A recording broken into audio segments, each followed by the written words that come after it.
ભારતના પ્રખર રામાયણિક મોરારી બાપુ દ્વારા કચ્છના ધમડકા મધ્યે તળાવમાં ડૂબી જવાથી 5 નાના બાળકોના થયેલ મૃત્યુને લઈ તેમના પ્રત્યે સંવેદના અને શોક સંદેશો વ્યક્ત કરી દરેક પરિવારને 15,000 રૂપિયાની સહાય આપી પરિવારને સાંત્વના પાઠવવા જણાવ્યું છે।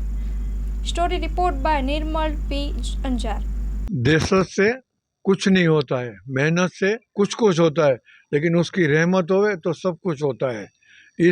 ई जे खुदा रहमत करे एनी अंदर मुरारी बापूનું જે જુમાભાઈએ જે વાત કરી કે જે એનું મોહબ્બતનો જે એનો પેગામ છે એ બધે સુધી પહોંચાડવા માટે આ ઘટના એમણે જોઈ અને સંત તરીકે એમનું હૃદય પણ દ્રવી ઉઠ્યું કે આપણે આમાં શું કરીએ।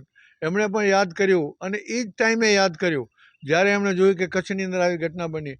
એટલે બાપુનો જે સ્વભાવ છે એ હંમેશા ભાઈચારાનો છે અને આજની તારીખમાં કચ્છની અંદર હાજીપીરની અંદર પણ કથા બાપુ કરીને ત્યારે હું નામ માનસ મોહબ્બત રાખ્યું હતું કે માણસોની એકબીજામાં મોહબ્બત રહેવી જોઈએ। અને બીજું કે અમારું રામાયણ છે ને એ સેતુબંધી છે, માણસને સેતુ બાંધવો જોઈએ। સેતુ ક્યારે બંધાય કે આપણે એકબીજા થ્રુ જઈએ, તો બાપુ હંમેશા સેતુ બાંધતા રહ્યા છે।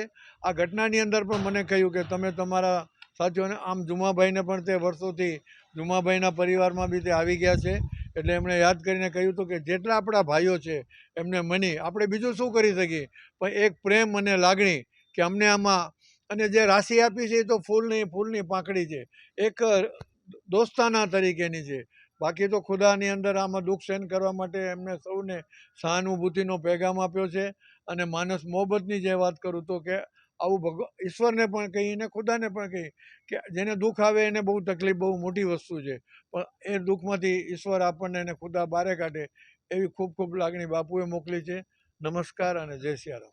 આજરોજ ભારતના પ્રખર રામાયણી આદરણીય મોરારી બાપુ કચ્છના ધમડકાના હિંગોરજા વાંઢ મધ્યે 5 નાના બાળકોની તળાવમાં ડૂબી જવાથી જે મૃત્યુ પામેલ તે પ્રત્યે પોતાની સંવેદના અને શોક સંદેશો વ્યક્ત કર્યો અને સાથે સાથે મોરારી બાપુએ પોતાના તરફથી દરેક પરિવારને 15,000 રૂપિયા ટોટલ 75,000 રૂપિયાની સહાય મોહનભાઈને ફોન કરી અને કીધું કે તમે જાતે ત્યાં જજો અને એ પરિવારને મારો સાંત્વના આપજો। હું એમના દુઃખમાં સહભાગી બનવા માટે થઈ અને આ એક નાનું પ્રતિક રૂપે મારા આશીર્વાદ રૂપેની રકમ મોકલાવી રહ્યો છું, તેમને અર્પણ કરજો। આજરોજ અમે એટલા માટે અહીં આવ્યા છીએ અને આ પ્રસંગે હું મોરારી બાપુની વાત કરું કે જેમ રામ સેતુની જેમ દરેક સમાજને જોડવાનું કામ કરતા હોય એવા દેશના મહાન સંત છે। મોરારી બાપુએ ભૂતકાળની અંદર પોતાના ગામ તલગાજાડા ગામની અંદર પણ તમે જોવા જાઓ કે એક મસ્જિદની અજાન બંધ થઈ ગઈ હતી, માઇક બંધ થઈ ગયું હતું, તેના હિસાબે તેમણે મસ્જિદના મુતવલ્લીને બોલાવી અને કીધું કે ગામની અંદર અજાન કેમ નથી આવતી। એટલે મુતવલ્લીએ કીધું કે ભાઈ આ માઇક ખરાબ થઈ ગયો છે। ત્યારે તાત્કાલિક એમણે કીધું કે યા તો માઇક નવું લગાડો અથવા તો તમે માઇકની રિપેરિંગ કરાવો, ગામની અંદર અજાનનો અવાજ તો આવવો જ જોઈએ। અને એ મસ્જિદના મુતવલ્લીને પોતાના સ્વખર્ચે મોરારી બાપુએ હજ પડવા માટે મક્કા મદીના મોકલાવ્યા।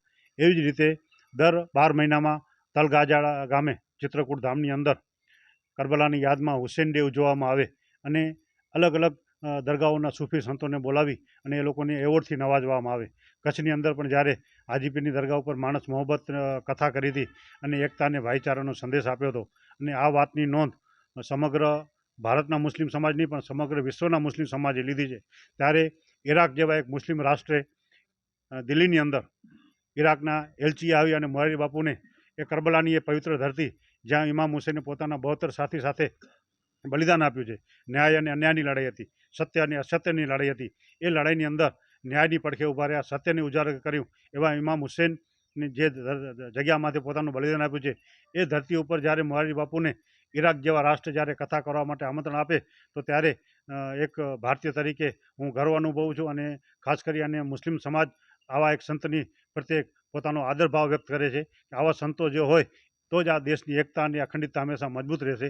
આજે પણ આ જે કરુણ ઘટના બની એની અંદર મોરારી બાપુએ પોતાએ મોહનભાઈને કીધું કે મારું દિલ બહુ દુઃખ થયું છે અને નાના ભૂલકાઓ જ્યારે અવસાન થયું છે, જિંદગી અને મોત તો માલિકના હાથમાં છે, પણ હું મારા તરફથી સહાનુભૂતિના 2 બોલ અને સાથે સાથે મારા તરફથી જે સહાય મોકલી રહ્યો છું, આજે હું અને મોહનભાઈ એ સહાય આપવા આવ્યા છીએ અને હું સમગ્ર કચ્છના મુસ્લિમ સમાજ વતીથી અને હિંગોરજા ભાઈઓ તરફથી પણ હું આદરણીય મોરારી બાપુને ખૂબ ખૂબ શુભેચ્છા આપું છું કે માલિક એમને તંદુરસ્તી સાથે લાંબુ જીવન આપે ને આવા સંતો આપણા દેશમાં રહે.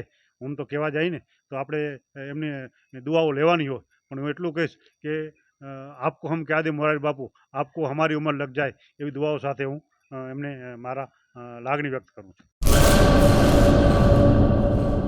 ચાલો ચિત્રોડ ચાલો ચિત્રોડ. શ્રી વિરમ મામા ગૌશાળા ચિત્રોડ. શ્રી દુધેશ્વરી માં તથા શ્રી વિરમ મામાદેવની દયાથી તથા સમસ્ત ભક્તગણના સહકારથી શ્રીમદ ભાગવત સપ્તાહનું આયોજન કરવામાં આવેલ છે. કથાનું રસપાન કરવા તથા માતાજી અને મામાદેવના મહાપ્રસાદનો લાભ લેવા ભાવભર્યું આમંત્રણ છે. મામાની મોજમાં જોડાવા જરૂર પધારજો. શ્રી વિરમ મામાદેવના ભક્તગણો આપના આભારી છે. શ્રીમદ ભાગવત સપ્તાહ. કથા પ્રારંભ ફાગણ વદ 5 બુધવાર તારીખ 19/3/2025 સવારે 9 વાગ્યાથી બપોરે 12 વાગ્યા સુધી, બપોરે 3 વાગ્યાથી સાંજે 6 વાગ્યા સુધી. કથા વિરામ ફાગણ વદ 11 મંગળવાર તારીખ 25/3/2025 સાંજે 6 વાગ્યે.